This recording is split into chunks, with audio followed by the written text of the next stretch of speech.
Praise the Lord jam से की स्वागत है आपका एक और बार। प्रभु की स्तुति कीजिए दिल की गहराई से। Amen. Today we are going to read 2 Samuel chapter 22। जैसे कल तो 21 पढ़ा था तो 22 ही है आज, और 24 अध्याय हैं टोटल इस बुक में। आज के एपिसोड को मिलाकर 3 और होंगे टोटल, और इन तीनों एपिसोड्स में हम देखते हैं तो ये दाऊद की आखिरी कुछ बातें हो रही हैं।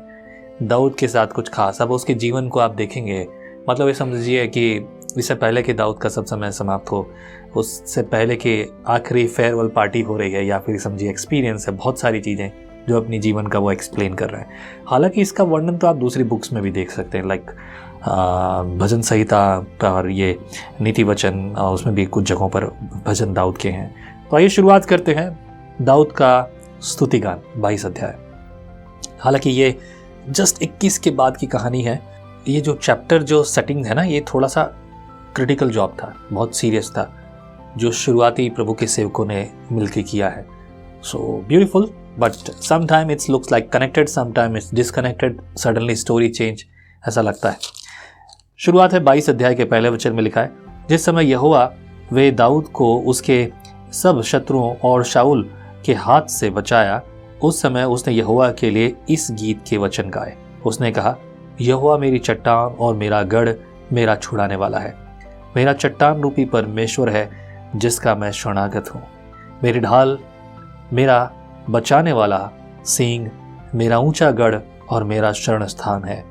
हे मेरे उद्धारकर्ता, तू उपद्रव से मेरा उद्धार किया है। मैं यहोवा को जो स्तुति की योग्य है पुकारूंगा और अपने शत्रुओं से बचाया जाऊंगा। मृत्यु के तरंगों ने तो मेरे चारों ओर घेर डाला, नास्तिकपन की धाराओं ने मुझको घबरा दिया था। अधोलोक की रस्सियां मेरे चारों ओर थी, मृत्यु के फंदे मेरे सामने थे। अपने संकट में मैंने यहोवा को पुकारा और अपने परमेश्वर के सम्मुख चिल्लाया, और उसने सब बातों को अपने मंदिर में से सुन लिया और मेरी दुहाई उसके कानों में पहुंची। तब पृथ्वी हिल गई और डोल उठी, और आकाश की नींवें कांपकर बहुत ही हिल गई, क्योंकि वह अति क्रोधित हुआ था। उसके नथनों से धुआं निकला और उसके मुंह से आग निकलकर भस्म करने लगी, जिससे कोयले दहक उठे। वह स्वर्ग को झुकाकर नीचे उतर आया और उसके पांव तले घोर अंधकार छाया था। वह करूब पर सवार होकर उड़ा और पवन के पंखों पर चढ़कर दिखाई दिया। उसने अपने चारों ओर के अंधियारे को मेघों के समूह और आकाश की काली घटाओं को अपना मंडप बनाया। उसके सम्मुख के तेज से आग के कोयले दहक उठे। यहोवा आकाश से गरजा और परम प्रधान ने अपनी वाणी सुनाई।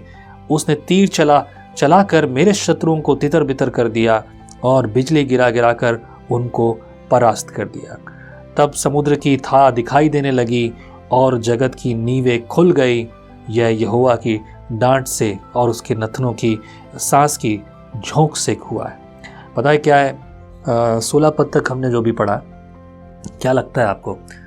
बहुत सारे लोग, जितने लोग ये सवाल करते हैं ना कि मैंने ये सपना देखा, वो सपना देखा, वो सपना देखा, ये देखा, वो देखा, और ऐसा देखा, ये लाइट देखी, ये अंधेरा देखा, लाल कपड़ा, सफ़ेद कपड़ा, दाढ़ी, ऐसा बहुत सारे सवाल जो आपके मन में हैं। अगर आप उन सब चीज़ों को पूछ रहे हो तो अगर आपको ये चैप्टर पढ़ना चाहिए।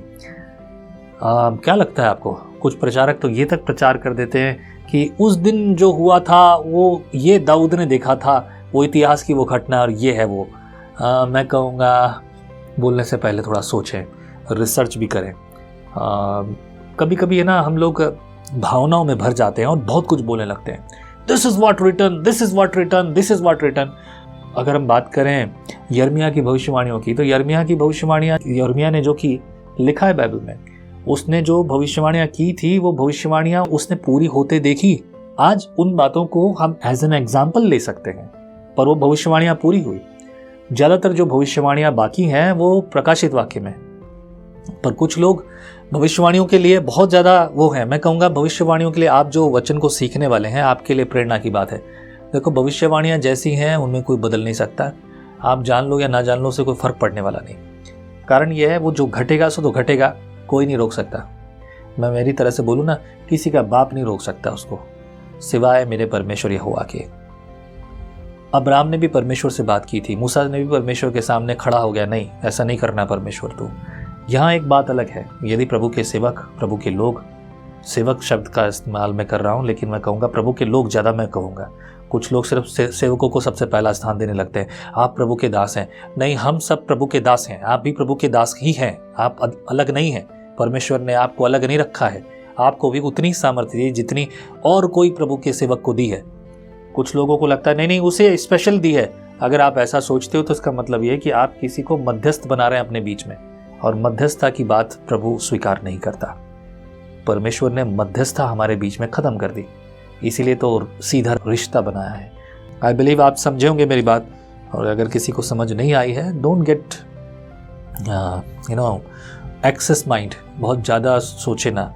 17 पद में, उसने ऊपर से हाथ बढ़ाकर मुझे थाम लिया और मुझे गहरे जल के ऊपर से खींचकर बाहर निकाला। उसने मुझे मेरे बलवंत शत्रु से और मेरे बैरियों से, जो मुझसे अधिक सामर्थी थे, मुझे छुड़ा लिया। उन्होंने मेरी विपत्ति के दिन मेरा सामना तो किया, परंतु यहोवा मेरा आश्रय था। उसने मुझे निकालकर चौड़े स्थान में पहुंचाया। उसने मुझको छुड़ाया क्योंकि वह मुझसे प्रसन्न था। यहोवा ने मुझसे मेरे धर्म के अनुसार व्यवहार किया, मेरे कामों की शुद्धता के अनुसार उसने मुझे बदला दिया, क्योंकि मैं यहोवा के कामों पर चलता रहा और अपने परमेश्वर से मुंह मोड़कर दुष्ट न बना। उसके सब नियम मेरे सामने बने रहे और मैं उसकी विधियों से हट न गया। मैं उसके साथ खरा बना रहा और अधर्म से अपने को बचाए रहा।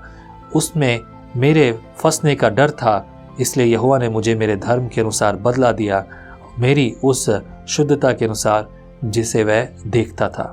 दयावंत के साथ तू अपने को दयावंत दिखाता और खरे पुरुष के साथ तू अपने को खरा दिखाता। शुद्ध के साथ तू अपने को शुद्ध दिखाता और टेढ़े के साथ तू तिरछा बनता। दीन लोगों को तू बचाता है, परंतु अभिमानियों पर दृष्टि करके उन्हें नीचा करता है। हे यहोवा, तू ही मेरा दीपक है और यहोवा मेरे अंधियारे को दूर करके उजियाला कर देता है। तेरी सहायता से मैं दल पर धावा करता और अपने परमेश्वर की सहायता से मैं शहरपनाह को फांद जाता हूँ। ईश्वर की गति खरी है, यहोवा का वचन ताया हुआ है, वह अपने सब शरणागतों की ढाल है। यहोवा को छोड़ क्या कोई ईश्वर है? हमारे परमेश्वर को छोड़ क्या कोई चट्टान है? यह वही ईश्वर है जो मेरा अति दृढ़गढ़ किला है। वह खरे मनुष्य को अपने मार्ग में लिए हुए चलता है। वह मेरे पाँव को हिरनियों के से समान बना देता है और मुझे ऊंचे स्थानों पर खड़ा करता है। वह मेरे हाथों को युद्ध करना सिखाता है, यहाँ तक कि मेरी बाहें पीतल के धनुष को झुका देती है। तूने मुझको अपने उद्धार की ढाल दी है और तेरी नम्रता तुझे बढ़ाती है। तू मेरे पैरों के लिए स्थान चौड़ा करता है और मेरे पैर नहीं फिसले। मैंने अपने शत्रुओं का पीछा करके उनका सत्यानाश कर दिया और जब तक उनका अंत न किया तब तक न लौटा। मैंने उनका अंत किया और उन्हें ऐसा छेद डाला कि वे उठ नहीं सकते, वरन वे तो मेरे पाँव के नीचे गिरे पड़े हैं। तूने युद्ध के लिए मेरी कमर बलवंत की और मेरे विरोधियों को मेरे ही सामने परास्त कर दिया। तूने मेरे शत्रुओं की पीठ मुझे दिखाई ताकि मैं अपने बैरियों को काट डालूं। उन्होंने बाट तो जोही, परंतु कोई बचाने वाला न मिला। उन्होंने यहोवा की भी बाट जोही, परंतु उसने उनको कोई उत्तर न दिया। तब मैंने उनको कूट कूट कर भूमि की धूल के समान कर दिया। मैंने उन्हें सड़कों और गली कूचों की कीचड़ के समान पटक कर चारों ओर फैला दिया। फिर तूने मुझे प्रजा के झगड़ों से छुड़ाकर अन्य जातियों का प्रधान होने के लिए मेरी रक्षा की। जिन लोगों को मैं न जानता था वे भी मेरे अधीन हो जाएंगे। परदेसी मेरी चापलूसी करेंगे, वे मेरे नाम सुनते ही वे मेरे वश में आएंगे। परदेसी मुरझाएंगे और अपने किलों में से थरथराते हुए निकलेंगे। यहोवा जीवित है, मेरी चट्टान धन्य है, और यहोवा जो मेरे उद्धार की चट्टान है उसकी महिमा हो।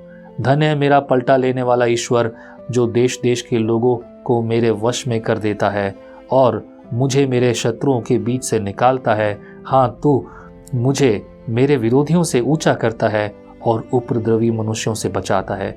इस कारण हे यहोवा, मैं जाति जाति के सामने तेरा धन्यवाद करूंगा और तेरा नाम का भजन गाऊंगा।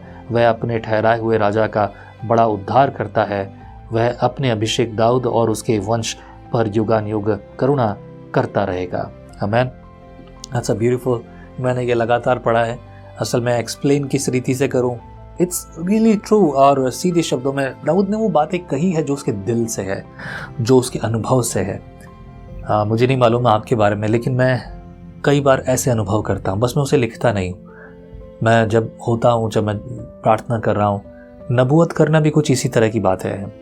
उसकी तारीफ करना, उसकी जय जयकार करना, उसके नाम को महिमा देना, चलते फिरते देखना, प्रभु यहोवा बहुत खूबसूरत तूने व्यवस्था बनाई, क्या खूबसूरत बातें हैं, यदि तू ये ना करता तो क्या होता।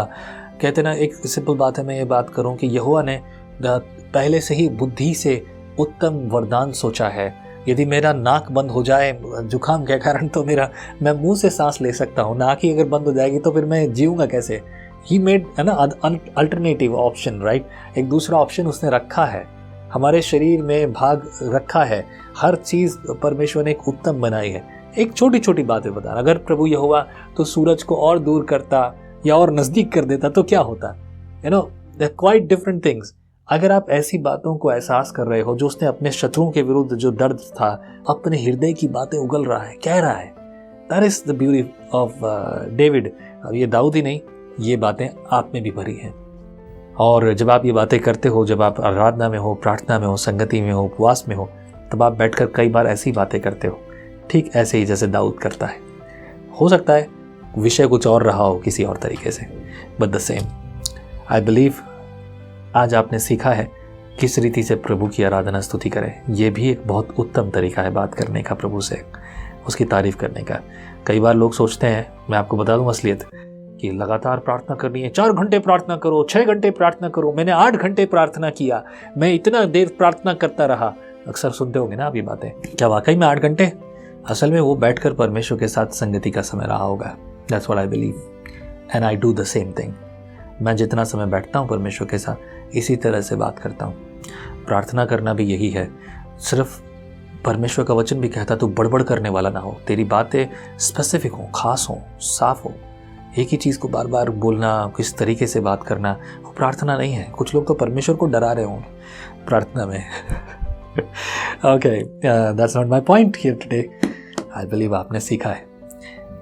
उत्तम कहिए, साफ साफ कहिए, ताकि लोग भी आपकी बातों में सहमत हो जाए, साथ हो जाए, और वो दिल से कहें आमेन, हालेलुया। जय मसीह की। आप कहते हैं एक कप कॉफी मेरा दिन बना देती है, पर आपका मॉर्निंग डिवोशन विजनरी रेडियो और टीवी पर आपकी जिंदगी बना सकता है। हम हमेशा सोचते हैं कि शायद मैं भी बाइबल कॉलेज जाकर बाइबल को अच्छे से सीखता, पर अब आपके लिए है visionary TV, deep Hindi Bible study के लिए।